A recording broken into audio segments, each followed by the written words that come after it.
नमस्कार बच्चों, स्वागत है आपका आज की वीडियो में।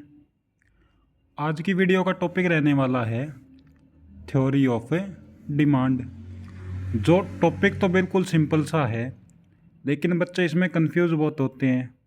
तो देखिए, सबसे पहले हम समझते हैं डिमांड को। किसी भी चीज़ की डिमांड कब क्रिएट होगी, तो इसके लिए सबसे पहले क्या होना चाहिए, एक कंज्यूमर होना चाहिए, विलिंग। सबसे पहली होनी चाहिए विलिंगनेस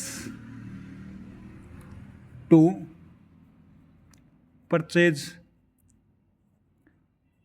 सबसे पहला कोई भी एक व्यक्ति है, वो किसी चीज़ को खरीदने के लिए, परचेज करने के लिए क्या होना चाहिए, इच्छुक होना चाहिए।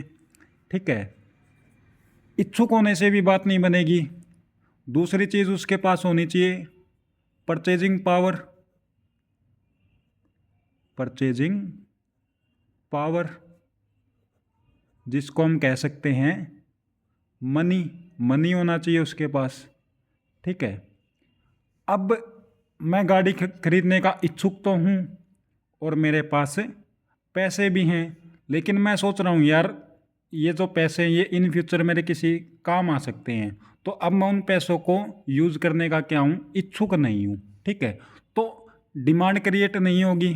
तो डिमांड क्रिएट करने के लिए एक चीज़ और होनी चाहिए, वो क्या होगी, that is willingness to spend the money. Willingness to spend the money. ये तीनों चीज़ें जब हो जाएंगी, तब जाकर क्या होगी, किसी भी चीज़ की डिमांड क्रिएट होगी। ठीक है, तो डिमांड क्रिएट होने के लिए पहली चीज़ हमें चाहिए willingness to purchase, and second thing हमें चाहिए purchasing power, that is money, and third one willingness to spend the money. इन तीनों में से अगर कोई भी चीज़ नहीं होगी तो किसी भी चीज़ की डिमांड क्रिएट नहीं होगी। ये तो था डिमांड के बारे में। अब अगला टॉपिक हमारा आता है जो मोस्ट इम्पोर्टेंट है, लॉ ऑफ डिमांड, मांग का नियम। ठीक है, लॉ ऑफ डिमांड। तो मांग का नियम बच्चों क्या कहता है, मांग का नियम कहता है there is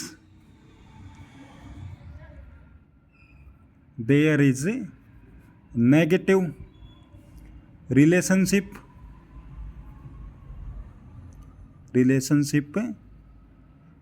between price and quantity demanded. मांग के बीच में और प्राइस के, कीमत के बीच में कैसा रिलेशन होगा, नेगेटिव रिलेशन होगा। नेगेटिव रिलेशन मतलब देखिए, किसी भी चीज़ का अगर प्राइस इंक्रीज होगा तो क्वांटिटी डिमांडेड क्या हो जाएगी, कम हो जाएगी।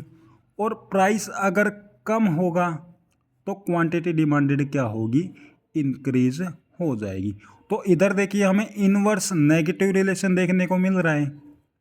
प्राइस बढ़ रहा है तो क्वांटिटी डिमांडेड कम, और प्राइस कम हो रहा है तो क्वांटिटी डिमांडेड इंक्रीज हो रही है। इसी चीज़ को क्या बोला जाता है, negative relationship between price and quantity demanded, ये बोला जाता है। ठीक है, अब इसी चीज़ को एक शेड्यूल के द्वारा समझते हैं, टेबल के द्वारा समझते हैं। इधर मैं लेता हूँ प्राइस और इधर मैं लेता हूँ क्वांटिटी डिमांडेड। ठीक है, मान लेते हैं किस प्राइस ऑफ एक्स गुड है ये, और ये क्वांटिटी डिमांडेड एक्स गुड की है। ठीक है, प्राइस किसी भी चीज़ का है 10, उस टाइम पर क्वांटिटी डिमांड की जा रही है 1 यूनिट। ठीक है, प्राइस 10 से गिरकर हो गया 9 रुपये। तो देखो प्राइस गिरा, प्राइस गिरेगा तो क्वांटिटी डिमांडेड हमारी इंक्रीज होगी। क्वांटिटी डिमांडेड 1 से बढ़कर हो जाती है कितनी, 2। प्राइस और गिरता है, 10 से गिरकर हो जाता है, 9 से गिरकर हो जाता है 8। तो क्वांटिटी डिमांडेड भी क्या होगी, 2 से बढ़कर हो जाएगी 3। फिर प्राइस गिरता है, 7 होता है, क्वांटिटी डिमांडेड बढ़ जाएगी। ठीक है, इसी को क्या बोला जाता है, डिमांड शेड्यूल बोला जाता है। ठीक है, अब ये तो हमने शेड्यूल बना लिया, इसको डायग्रामेटिकली रिप्रेजेंट करते हैं। ठीक है, टू डायमेंशनल डायग्राम बनाते हैं इसका। ये मेरा वाई एक्सिस, ये मेरा point of origin and that is my X axis. Y axis पे मैं लेता हूँ प्राइस, ठीक है। एक्स एक्सिस पे मैं लेता हूँ क्वांटिटी डिमांडेड, ठीक है। स्टार्टिंग का मैं प्राइस मान लेता हूँ, ये क्वांटिटी डिमांडेड है ये। अब प्राइस स्टार्टिंग में तो है ओपी, ठीक है, और क्वांटिटी डिमांड की जा रही है ओ क्यू। अब प्राइस गिर गया पहले के मुकाबले, ओपी 1 हो गया। प्राइस गिरेगा तो क्वांटिटी डिमांडेड इंक्रीज होगी, ठीक है। तो क्वांटिटी मेरी पहले के मुकाबले क्या हो गई, इंक्रीज हो गई, ठीक है। प्राइस और गिर गया, प्राइस हो गया OP1 से OP2, इतना हो गया, तो क्वांटिटी डिमांडेड मेरी फिर बढ़ जाएगी ये। अब मेरे पास 3 पॉइंट आए, एक ये और एक ये। इन तीनों पॉइंट्स को जब मैं एक सीधी रेखा के द्वारा मिला दूंगा तो जो मेरे पास कर्व आएगा इसको क्या बोला जाएगा, इसको बोला जाएगा डिमांड कर्व, ठीक है। ये जो कर्व है ये तो है एक इंडिविजुअल कर्व, इंडिविजुअल का कर्व, इंडिविजुअल डिमांड कर्व, ठीक है। आगे हम पढ़ते हैं मार्केट डिमांड के बारे में, मार्केट डिमांड कर्व के बारे में, ठीक है।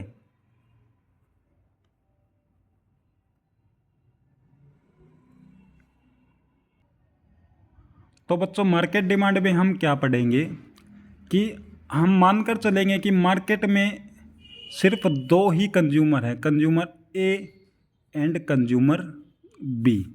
2 ही कंज्यूमर क्या करते हैं, मार्केट बना देते हैं। 2 ही कंज्यूमर क्यों मानकर चलेंगे, क्योंकि मार्केट में अगर ज़्यादा मतलब जितने कंज्यूमर होते हैं उन सभी की डिमांड को पता नहीं लगाया जा सकता, उनकी डिमांड को, इसलिए हम मानकर चल रहे कंज्यूमर हैं सिर्फ 2, ए एंड बी, और वो ही क्या करते हैं, मार्केट डिमांड को क्रिएट कर देते हैं, ठीक है। तो ये तो मैं प्राइस लेता हूँ 10, 9, 8, 7, 6, ये मैं क्वांटिटी डिमांडेड लेता हूँ कंज्यूमर ए की, और इधर मैं क्वांटिटी डिमांडेड लेता हूँ कंज्यूमर बी की, ठीक है। तो प्राइस जब 10 है तो जो ए कंज्यूमर है वो क्वांटिटी डिमांड करता है 1 यूनिट, और जैसे जैसे प्राइस गिरता है वैसे वैसे अपनी डिमांड को बढ़ाता रहता है, 1, 2, 3, 4, 5, ठीक है। इधर मैं बी की डिमांड लेता हूँ, क्वांटिटी डिमांडेड कितनी है, 10 रुपये पर, वो करता है 2 यूनिट। प्राइस गिरता है तो वो भी क्या करता रहता है, अपनी डिमांड को बढ़ाता रहता है, ठीक है। तो जब हम इन दोनों की डिमांड को जोड़ देंगे तब हमारे पास क्या आ जाएगी, मार्केट डिमांड आ जाएगी। क्या आ जाएगी, मार्केट डिमांड, क्योंकि 2 ही कंज्यूमर क्या करते हैं, मार्केट की को क्रिएट कर देते हैं, ठीक है। 1 + 2 3, 5, 7, 9 और 11, ठीक है। तो जब हम इसको 2 डायमेंशनल डायग्राम पे दर्शाएंगे तभी भी हमारा जो डिमांड कर्व है वो कैसा आएगा, नेगेटिवली स्लोप्ड, ऊपर से नीचे और लेफ्ट टू राइट बनेगा। इधर प्राइस आएगा, इधर आएगा क्वांटिटी डिमांडेड, ठीक है। ये हमारा क्या हो जाएगा, मार्केट डिमांड कर्व हो जाएगा, ठीक है। इसको हम ऐसे भी कर सकते हैं, पहले हम बनाए कंज्यूमर ए का डिमांड कर्व जो ऐसा बनेगा, फिर हम बनाए कंज्यूमर बी का डिमांड कर्व, वो भी ऐसा बनेगा, और दोनों को जब हम जोड़ देंगे वो बन जाएगा मार्केट डिमांड कर्व। वो भी कैसा बनेगा, negatively sloped, left to right, ठीक है। ये था हमारा मार्केट डिमांड के बारे में। ठीक है, अब अगला टॉपिक है हमारा बच्चों डिटर्मिनेंट्स ऑफ डिमांड, मांग को निर्धारित करने वाले तत्व। वो कौन कौन से फैक्टर्स हैं जो डिमांड पर इफेक्ट डालते हैं या फिर जिनके द्वारा डिमांड क्या होती है, चेंज होती है, कम ज़्यादा होती रहती है। ठीक है, तो देखिए बच्चों, इसमें सबसे पहले आएगा price of commodity. Price of A commodity, इसका मतलब जब प्राइस कम होगा तो डिमांड बढ़ा दी जाएगी। ठीक है, और प्राइस ज़्यादा होगा तो डिमांड कम हो जाएगी। प्राइस का इम्पैक्ट तो हमने अभी देखा ही है, पढ़ा ही है। ठीक है, तो इसका मतलब प्राइस का इफेक्ट पड़ता है। दूसरे में क्या होगा, इनकम ऑफ कंज्यूमर। इनकम ज़्यादा होगी तो कंज्यूमर डिमांड ज़्यादा करेगा, और इनकम कम होगी तो क्वांटिटी डिमांडेड कम हो जाएगी। ठीक है, तीसरा पॉइंट क्या आएगा, taste and preferences. Taste and preferences, मान लो मैं चाय पीता हूँ। ठीक है, मैं पीता हूँ चाय, टी लेता हूँ, मैं पीता हूँ। टी की डिमांड ज़्यादा हो जाएगी कब, जब मेरा टेस्ट चेंज हो जाएगा।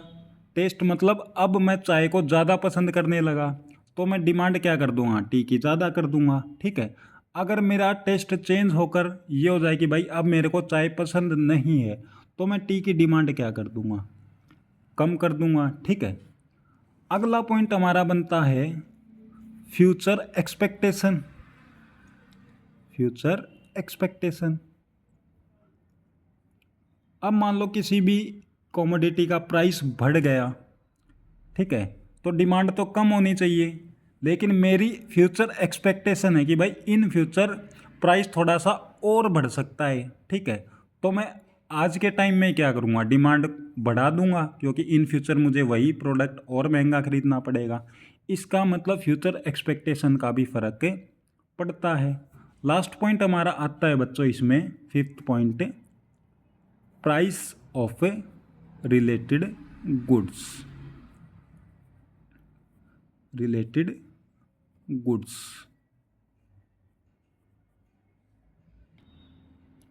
अब बच्चों यहाँ पर हमारी जो रिलेटेड गुड्स हैं वो दो तरीके की होंगी।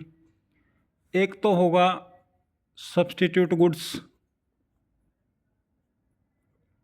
और दूसरा होगा कॉम्प्लीमेंट्री गुड्स। ठीक है, कॉम्प्लीमेंट्री गुड्स। तो सब्स्टिट्यूट गुड्स कौन सी होती हैं, वो चीज़ जिनको एक चीज़ का उपयोग दूसरी की जगह किया जा सकता हो। For example T and coffee, चाय की जगह मैं कॉफ़ी पी सकता हूँ, कॉफ़ी की जगह मैं टी पी सकता हूँ। ठीक है, कॉम्प्लीमेंट्री गुड्स कौन सी होंगी, वो दो गुड जो मिलकर क्या बनाएंगी, एक चीज़ बनाएंगी। मीन्स अगर इन दोनों में से एक भी ना हो तो दूसरी चीज़ हमारे लिए क्या हो जाएगी, यूजलेस हो जाएगी। For example car and petrol. Car means कोई भी व्हीकल। ठीक है, मैं एग्जाम्पल लेकर चलता हूँ कार का। अगर कार हमारे पास है और पेट्रोल नहीं है तो कार किसी काम की नहीं है। अगर पेट्रोल हमारे पास है और ना, अगर पेट्रोल हमारे पास नहीं है और कार हमारे पास है तो भी ये जो है यूजलेस हो जाएगी, हमारे लिए कोई काम की नहीं होगी। ठीक है, तो देखिए बच्चों, ये तो था डिटर्मिनेंट्स ऑफ डिमांड। ठीक है, सब्स्टिट्यूट गुड्स का कैसे इम्पैक्ट पड़ेगा वो देखिए। अगर चाय का, टी का प्राइस कम हो जाए तो जो लोग कॉफ़ी पीते हैं वो लोग कहाँ पर शिफ्ट हो जाएंगे, टी पर शिफ्ट हो जाएंगे। इसका मतलब टी की क्वांटिटी डिमांडेड क्या होगी, वो इंक्रीज हो जाएगी। सेम एज इट इज़ अगर टी का प्राइस बढ़ जाए तो जो लोग चाय पीते हैं वो किस पर शिफ्ट हो जाएंगे, कॉफ़ी पर शिफ्ट हो जाएंगे। इसका मतलब क्वांटिटी डिमांडेड टी की क्या हो जाएगी, कम हो जाएगी। इसका मतलब सब्स्टिट्यूट गुड्स के प्राइस का चेंज होना भी हमारी गुड्स की डिमांड पर क्या डालता है, इम्पैक्ट डालता है। दूसरा कॉम्प्लीमेंट्री गुड्स देखिए, अगर पेट्रोल का प्राइस अप हो जाए, बढ़ जाए, तो कार की जो क्वांटिटी डिमांडेड होगी वो क्या हो जाएगी, कम हो जाएगी। ठीक है। और अगर पेट्रोल का प्राइस डाउन आ जाए तो कार की जो क्वांटिटी डिमांडेड है वो क्या हो जाएगी, इंक्रीज हो जाएगी। ठीक है बच्चों, तो ये था हमारा डिटर्मिनेंट्स ऑफ डिमांड। इसी में अगला टॉपिक हमारा बनता है exception to law of demand. Exceptions to law of demand. Exception मतलब अपवाद। अपवाद मीन्स जहां पर मांग का नियम लागू नहीं होगा।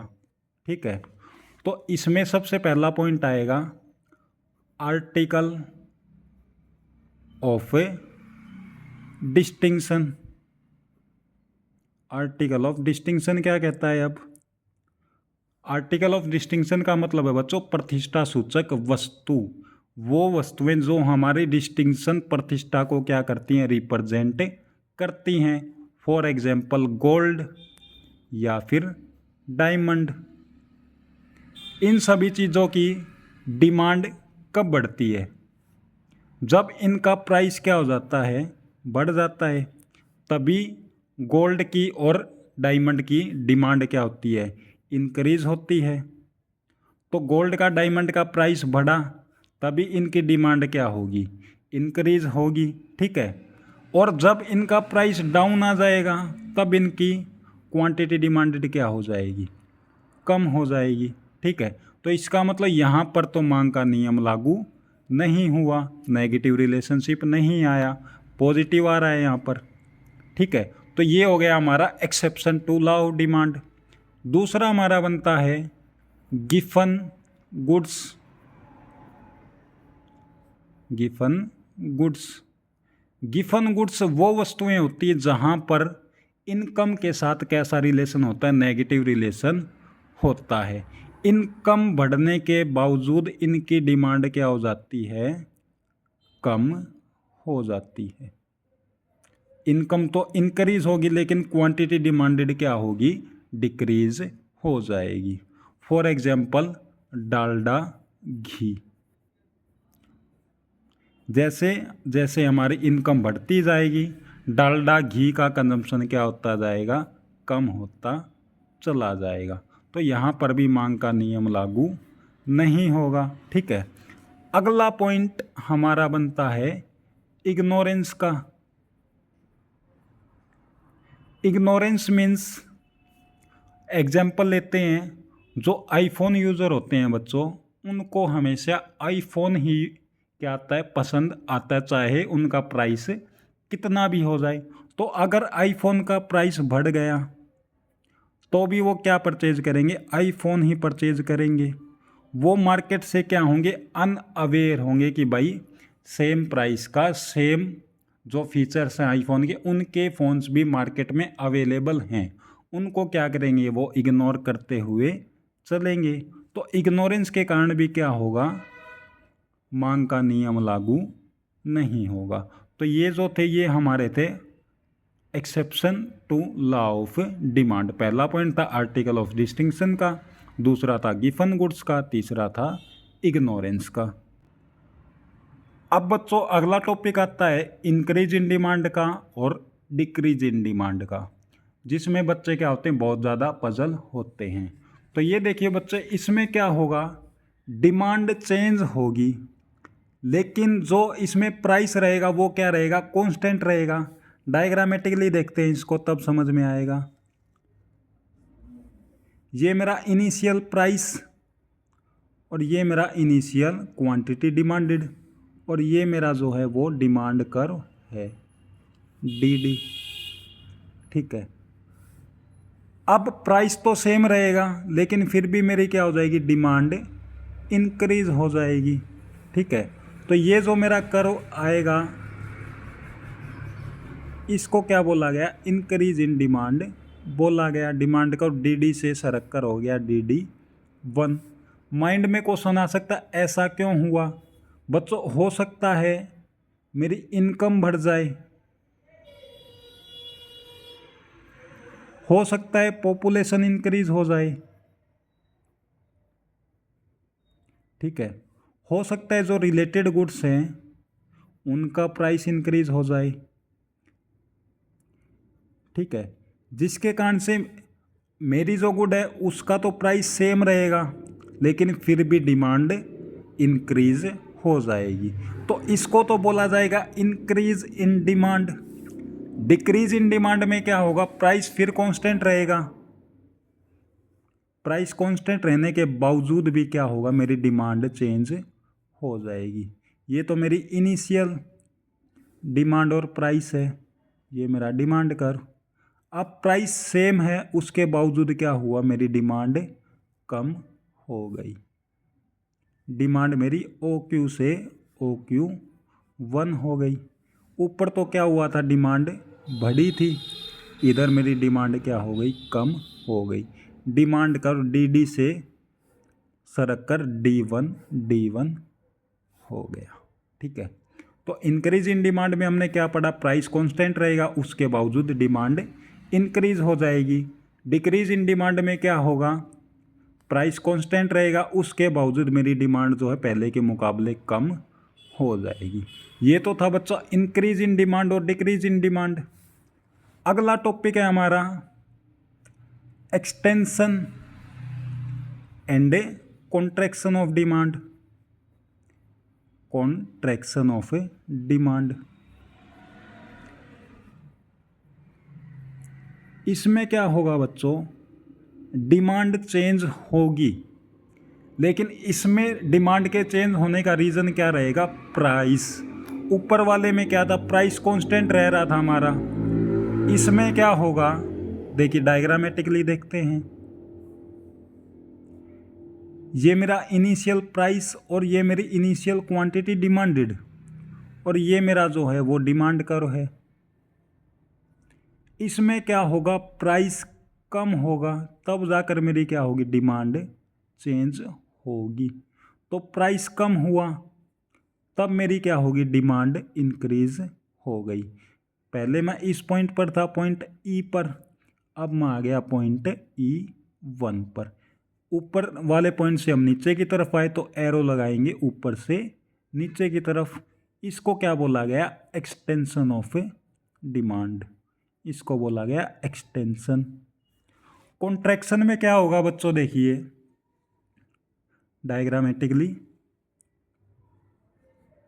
ये मेरा प्राइस, ये मेरी क्वांटिटी डिमांडेड, ठीक है। अब प्राइस जो है वो इंक्रीज होगा जिसके कारण से मेरी डिमांड क्या हो जाएगी, कम हो जाएगी। प्राइस इंक्रीज हुआ जिसके कारण से मेरी डिमांड क्या हो गई, कम हो गई, ठीक है। ये मेरा डिमांड कर्व आया, पहले मैं इस पॉइंट पर था, पॉइंट E पर, अब मैं किस पर चला गया, पॉइंट E1 पर, ठीक है। नीचे वाले पॉइंट से मैं ऊपर वाले पॉइंट पर गया तो नीचे से ऊपर की तरफ एरो लगाएंगे। इसको क्या बोला जाएगा बच्चों, कॉन्ट्रैक्शन ऑफ डिमांड, ठीक है बच्चों। तो ये तो था बच्चों सारा टॉपिक डिमांड के बारे में। अगला टॉपिक हम करेंगे इक्विलिब्रियम के बारे में और सप्लाई के बारे में, जिससे स्टेट बोर्ड के पेपर में 12th क्लास हो या 11th CBSE हो, वहाँ पर क्वेश्चन आपको पक्का देखने को मिलता है। इसके अलावा आपको कोई टॉपिक चाहिए हो तो आप वो भी कमेंट में बता सकते हैं। धन्यवाद।